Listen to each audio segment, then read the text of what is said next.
पहुंचे क्योंकि अजीत पवार बार बार कहा जा रहा था साहब कमजोर कड़ी साबित हो सकते हैं। ये बहुत बड़ी राहत है क्योंकि शुरुआत से जो नैरेटिव बिल्ड किया जा रहा था कि अजीत पवार कमजोर कड़ी साबित हो सकते हैं एनडीए की, लेकिन अजीत पवार की शानदार परफॉर्मेंस, शिंदे गुट जो है सियासी पावरफुल हुए, अजीत पवार शरद पवार की सियासी पावर कम पूरे राजनीतिक करियर की समीर जी 11.5% का स्ट्राइक रेट, शरद पवार के पूरे राजनीतिक जीवन की सबसे खराब परफॉर्मेंस। अंत हो गया, आप ये कह सकते हो। शरद पवार जिस उम्र में राजनीति करो कह चुके थे कि मेरा आखिरी चुनाव है, इसके बाद मैं राजनीति करने की स्थिति में नहीं रहूंगा। उनका स्वास्थ्य साथ नहीं देता। मुझे लग रहा है उनका राजनीतिक स्वास्थ्य पूरी तरीके से अब खत्म हो गया है। यह शरद पवार की राजनीति का अंत है और यहाँ रुकेगी नहीं राजनीति।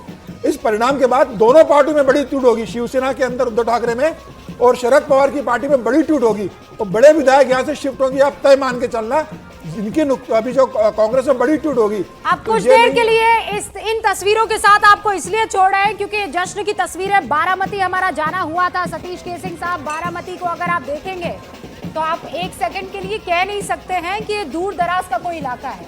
बारामती को मैं शरद पवार का भी इसमें शुक्रिया करना चाहूंगी क्योंकि शरद पवार और अजीत पवार परिवार ने मिलकर जो काम वहां पर किया है, वहां के लोग ये दिल से उनको दुआएं देते। 9,000 करोड़ ये 2.5 साल में लेकर आ गए थे अजीत दादा पवार। 9,000 करोड़ लेकिन बंटवारा कर दिया, सेंटर में शरद पवार, राज्य में अजीत पवार। ये क्लियर था जो सतीश लोकसभा केसिंग में से हुआ जिस हिसाब से प्रदेश में हुआ है। अरे क्या कहें इस पे, आजकल तो सब लोग अपना अपना क्षेत्र के लिए करता ही है। और इसमें तो आप बनारस का ही देख लीजिए, वहाँ भी बहुत कुछ किया गया है। सफाई कैसा हो गया था, तो ये सब लोग अपना उसको बेस बनाते हैं तो वहाँ के लिए काम करते हैं। मैं तो कहता हूँ कि इसमें तो ये एक ऑडिट होना चाहिए कि ऐसे क्षेत्रों के इतना विकास क्यों हो जाता है, बाकी लोग बाकी जगह पिछड़े क्यों रहते हैं। लेकिन एक इंटरेस्टिंग चीज ये है कि 34,000 वोटों से इस वक्त आगे चल रहे हैं। अमन, आई जस्ट टेक 30 सेकंड्स। 34,000 वोटों से आगे चल रहे हैं, जबकि पिछली बार वो 1,65,000 वोटों के डिफरेंस से जीत गए थे। और युगेंद्र जो हैं वो इसका मतलब कड़ी टक्कर दे रहे हैं। अगर आप लोकसभा में देखेंगे तो 13 राउंड बाकी है, फिर भी क्या वो तोड़ पाएंगे वो पहला वाला जो 1,65,000 जो अभी आपकी तरफ से कहा जा रहा था कि सीएम तो देवेंद्र फडणवीस होंगे। मैं एक चीज जल्दी से बता देता हूं, शिवसेना के सांसद हैं नरेश महस्के, वो कह रहे हैं साहब कि मुख्यमंत्री का निर्णय तो महायुति लेगी, लेकिन मुझे लगता है मेरे नेता एकनाथ शिंदे को मुख्यमंत्री होना चाहिए। एकनाथ शिंदे को मुख्यमंत्री होना चाहिए। सीएम तो बीजेपी का ही होगा ना शुक्ला जी, प्रेम जी, सीएम तो बीजेपी का ही होगा। नहीं, मतलब ऑब्वियस है कि नहीं? क्यों ना इसको ऐसे पूछा जाए कि शिंदे जी को देंगे ये कुर्सी। जी जी बताइए प्रेम जी। हमारा शीर्ष नेतृत्व जो है इसका समुचित फैसला करेगा। नहीं, एक लाइन में रुक गए आप सीएम वाली बात पर, हैं प्रेम जी? जी अरे भाई, आपने कहा था कि शिंदे साहब की नेतृत्व में आप लोग चुनाव लड़ रहे हैं, है ना? तो जिसके नेतृत्व में चुनाव लड़ा वही आगे नेतृत्व क्यों नहीं करेगा?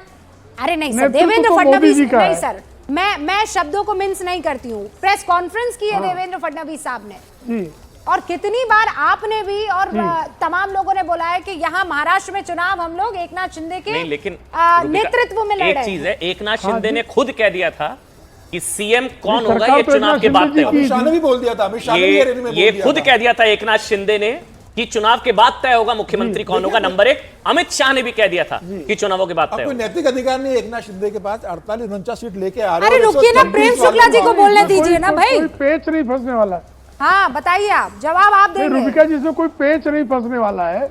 हाँ, इसमें कोई पेच नहीं फंसने वाला है, जिसको भारतीय जनता पार्टी का शीर्ष नेतृत्व दायित्व दे देगा। के सुपुत्र जो हैं श्रीकांत शिंदे मिठाइयां खिला रहे हैं साहब। देखिए जश्न का दिन है आज, क्योंकि गद्दार कहा गया, न जाने क्या क्या कहा गया। असली नकली का फैसला बार बार कहा जा रहा था कि ये महाराष्ट्र की जनता जनादेश के जरिए एक रेफरेंडम होगा कि असली कौन नकली कौन। और ये जो तस्वीरें एकनाथ शिंदे के सुपुत्र जो है श्रीकांत शिंदे, मिठाई खिलाई जा रही है, मिठाइयां बांटी जा रही है।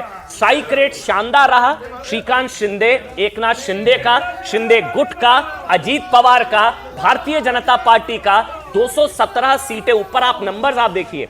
अगर वहां महाविकास आघाड़ी की बात करें तो 61 सीटें, अब उसको आप 4 से मल्टीप्लाई करेंगे जब, तब जाके संभवतः 240, लेकिन 217, 3.5 गुना सीटें, 3.5 गुना ज्यादा सीटें। 200, ये अप्रत्याशित है, ये बीजेपी की सुनामी है साहब। आप बताइए समीर जी, ये सुनामी है। सुनामी है। नहीं, और सुना आपने, मुख्यमंत्री ने एकनाथ क्या होगा, मैं शिंदे- आपको बता दूं, सर, सुनिए। श्रीकांत शिंदे को कैबिनेट मंत्री बना दिया जाएगा, एकनाथ शिंदे के बेटे को एकनाथ डेप्यूटी बनेंगे और देवेंद्र फडणवीस महाराष्ट्र के मुख्यमंत्री बनेंगे, क्योंकि और ये पूरा लाड़की mandate बहनाओं देवेंद्र की फडणवीस का तस्वीरें है। आने लगी है। लाड़की बहनाएं और भारतीय जनता पार्टी और महायुति की कार्यकर्ता इस वक्त जश्न मनाते हुए आपको नजर आ रही है। जो सबसे बड़ा, सबसे मेजर फैक्टर रहा है वो याद रखिएगा, लाड़की बहना योजना है। नवंबर में क्योंकि आचार संहिता लग जाती है तो 1500 रुपए रुकने थे, लेकिन शिंदे ने और अजीत पवार ने और फडणवीस ने मिलकर ये स्ट्रैटेजी बनाई कि इसको पहले से दे दिया जाना चाहिए। तो कुल मिलाकर 7,500 रुपए बैंक खातों में गए और उस 7,500 रुपए ने इस भारी बहुमत के साथ महायुति को जो है वो जीत। ब्रिजेश पाठक का इस वक्त, ब्रिजेश पाठक से बात कर रहे हैं अमित, जरा उनका रुख करते हैं। उत्तर प्रदेश में 9 सीटों पर इस वक्त उपचुनाव के नतीजे आ रहे हैं। 2 सीट अगर हम छोड़ दें, सीसामऊ और करहल, तो इन 2 सीटों को छोड़कर बाकी सब जगह बीजेपी क्लीन स्वीप करती हुई। भारतीय जनता पार्टी माननीय प्रधानमंत्री नरेंद्र मोदी जी की गरीब कल्याण योजनाओं को लेकर जन जन के बीच में गई। लोगों का भरोसा भारतीय जनता पार्टी पर है और उत्तर प्रदेश का लाइन ऑर्डर नंबर 1 पर है पूरे देश में। लोगों का मानना है कि भारतीय जनता पार्टी ही बेहतर सरकार दे सकती है, बेहतर नेतृत्व दे सकती है और लोगों ने भारतीय जनता पार्टी पर मोहर लगाई है। महाराष्ट्र की अगर हम बात करें तो वहाँ तमाम तरीके के आरोप कांग्रेस पार्टी की तरफ से लगाए गए थे, लेकिन महाराष्ट्र जो नतीजे आ रहे हैं, महाराष्ट्र की जनता ने मन बना लिया था। एक की तरफ बीजेपी अलायंस बम्पर वोटों के साथ, बम्पर मार्जिन के साथ आगे बढ़ रहा है। देखिए, भारतीय जनता पार्टी ने अपने सहयोगी दलों के साथ मिलकर के महाराष्ट्र में जन जन तक पहुंचने में कामयाबी हासिल की और लोगों को पता है कि भारतीय जनता पार्टी की महायुति ही बेहतर सरकार दे सकती है और ये सब जीत माननीय मोदी जी की मार्गदर्शन में गरीब कल्याण योजनाओं की वजह से हुई है। समाजवादी पार्टी के अखिलेश यादव हों या फिर कांग्रेस पार्टी के खड़गे जी हों, उनके अध्यक्ष, या फिर राहुल गांधी, उनको कोई मैसेज देना चाहेंगे? देखिए, समाजवादी पार्टी के लोगों ने जब जब सत्ता मिली है, गुंडे या अराजकता, माफियागिरी प्रदेश में बढ़ी है और लोग मानते हैं कि समाजवादी पार्टी के आने से बदमाशी पुष्पित पल्लवित होंगे, बहू बेटी की इज्जत आबरू लूटने वाले पुष्पित पल्लवित होंगे और इनको समाजवादी पार्टी के गुंडे या अराजकता को उत्तर प्रदेश के लोगों ने पूरी तरह से नकार दिया है। आखिरी सवाल सर, ये जो उत्तर प्रदेश के 9 सीटों पर विधानसभा चुनाव के आज परिणाम आए, इसको सेमीफाइनल के तौर पे 27 का देखा जा रहा था विधानसभा चुनाव का। Semifinal BJP clear cut majority से जीत चुकी है, फाइनल की तरफ। देखिए, भारतीय जनता पार्टी पूरी तरह से जन जन का भरोसा जीत चुकी है और परिणाम जैसे जैसे आएंगे आप देखेंगे कानपुर की सीसामऊ भी भारतीय जनता पार्टी ही जीतेगी। Thank you sir. तो ये थे डिप्टी सीएम ब्रिजेश पाठक। जो people in last 2.5 years, the way Eknath Shinde has worked, the way he has carried forward the legacy of Balasaheb Thackeray, the way Mahayuti has worked under his leadership, and the way Mahavikas Aghadi or the Ubhata netas, leaders, जो सिर्फ गाली गलोच और आलोचना, उसके सिवा उनको 2.5 साल में कुछ जमा नहीं करने के लिए, उसमें से एक नाम था आदित्य ठाकरे का भी। लोगों ने उनको उनकी जगह जो है ये दिखाने का काम इस इलेक्शन में किया है। सर, कौन बनेगा मुख्यमंत्री? सर, मुख्यमंत्री को लेकर